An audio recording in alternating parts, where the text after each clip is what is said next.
An 18-year-old gamer from Kiev has become an unlikely source of battlefield innovation, and his idea is already saving lives. 4 years into the conflict, as both sides sprint to out-engineer each other, one of Ukraine's most practical countermeasures to Russian FPV drones did not spring from a defense contractor or a formal lab. It came from a teenager with a 3D printer, hours of YouTube tutorials, and a determination to help his country. A low-cost, shotgun-fired net round designed to disable runaway FPV craft. It sounds almost absurd on paper, yet on the front, it's proving remarkably effective.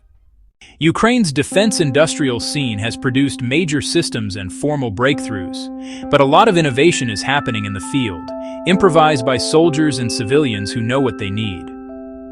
Early on, as tanks and conventional formations rolled in 2022, drones were an emerging factor. High-end systems existed already, large surveillance or strike UAVs, but the proliferation of cheap FPV attack drones on the battlefield and in the rear changed the calculus. Fast forward to today, and small kamikaze quads are a ubiquitous threat. Infantry, vehicles, bunkers, and logistics nodes all risk being struck. NATO and local sources estimate FPV drones account for a very high share of Russia's tank and crew losses, a figure sometimes cited around 60%. And medics attribute major portions of battlefield casualties to drones as well. That means anti-drone defenses have become a frontline necessity.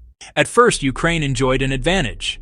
Decentralized workshops, rapid iteration, and local ingenuity produce swarms of FPVs assembled in basements, garages, and makeshift labs. Over time, Russian industry scaled up too. State-run factories now roll out thousands of heavier loitering munitions monthly, and Russia has developed specialized fiber-optic tethered systems immune to radio jamming. That industrial surge means the countermeasure arms race is constant. Every field fix is soon answered by a counterfix. Consequently, Ukraine has pursued layered remedies, electronic warfare, specialized interceptors, and cheap kinetic options. High-end defenses like Patriot, Iris-T SLM, NASAMS, and air-to-air missiles are effective, but prohibitively costly to use against swarms of low-cost drones. Intercepting a $30,000, $100,000 Duran or a $5,000 FPV with a multi-million-dollar missile makes no economic sense, and stockpiles of those interceptors are limited. Add decoy drones into the mix, cheap airframes used to consume expensive interceptors, and the defender's problem grows worse. Thus, Ukraine must optimize for cost-effectiveness and scale at the tactical level. Cheap, locally produced counters are essential. Electronic warfare, jamming and spoofing, is the primary layer. Ukraine fields thousands of EW and detection assets, portable jammer units, Lithuanian Skywiper electronic drone mitigation systems, D-drone sensors, and others deployed in the hundreds along frontline sectors. Those systems can identify hundreds of drone models and deny command and control or GNSS links. Still, fiber-optic tethered drones and high-altitude, high-speed threats can evade these counters. That leaves close-in kinetic solutions, bullets, nets, and point defense guns, as vital complements. Autocannons and remote turrets have been fielded. UK-supplied MSIDS Paladin mounts a 30-meter Mk-44 Bushmaster II to engage targets up to nearly 2 miles using programmable airburst rounds. Australia's Slinger systems use a Bushmaster M230LF with similar airburst capability. Ukraine has also received experimental Wolf 25 AD systems, an Oerlikon KBA-based 25mm turret with smoke grenade launchers and multi-radar detection, and Sky Sentinel autonomous turrets, which combine AI tracking and heavy machine gun fire to take out small aerial threats autonomously. Helicopters have also played an important role, pairing sensor and shooter platforms to intercept long-range loitering munitions.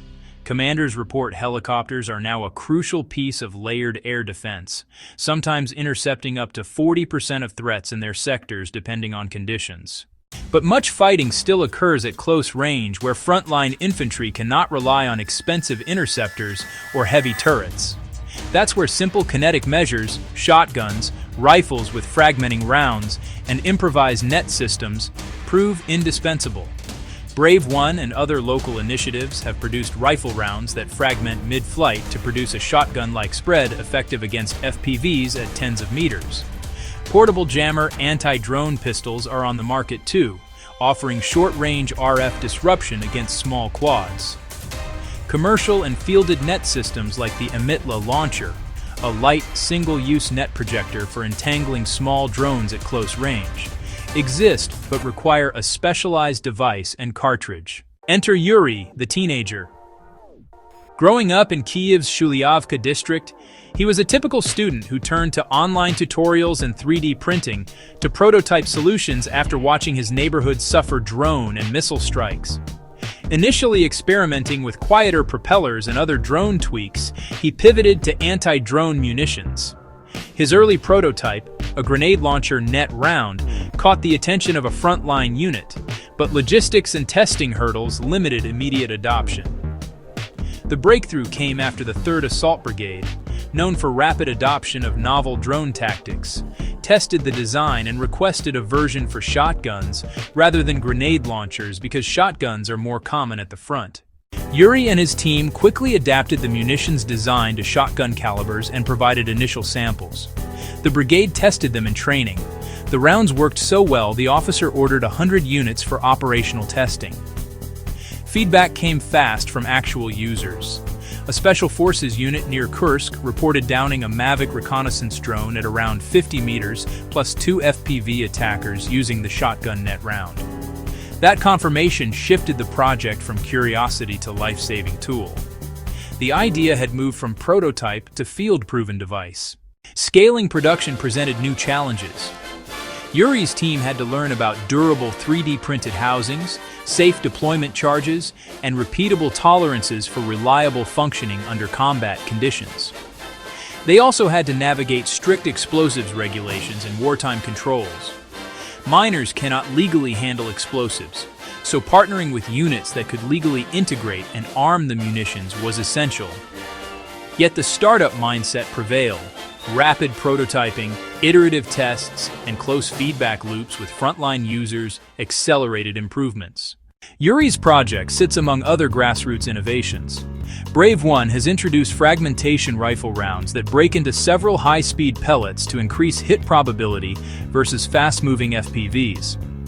The anti-drone pistol is a pocketable directional jammer marketed to soldiers. The Mitla net launcher offers a dedicated single-use net solution. Each system has trade-offs: range, cost, scalability, and requirement for specialized hardware. Yurii's shotgun net rounds advantage is adaptability. It leverages a ubiquitous weapon, the shotgun, and a relatively simple cartridge, enabling rapid, low-cost deployment to infantry units already carrying shotguns on the front line. The human and social elements are striking. Yurii, now of legal age, balances school, testing, and involvement with the 3rd Assault Brigade's youth paramilitary program, Centuria. He's seeking a grant from Brave One and exploring partnerships to scale manufacturing. He is also torn between formal study, continuing his startup work, or joining the armed forces.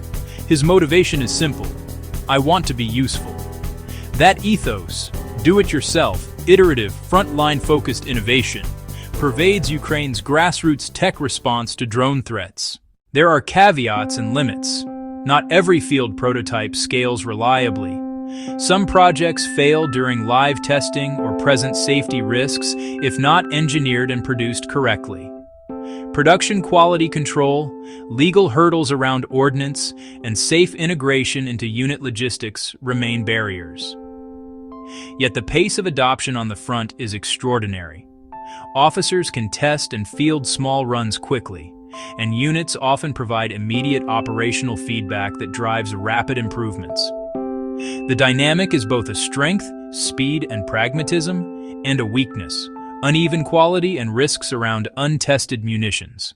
Yuri's net round is part of a broader tapestry of Ukrainian counter-drone responses.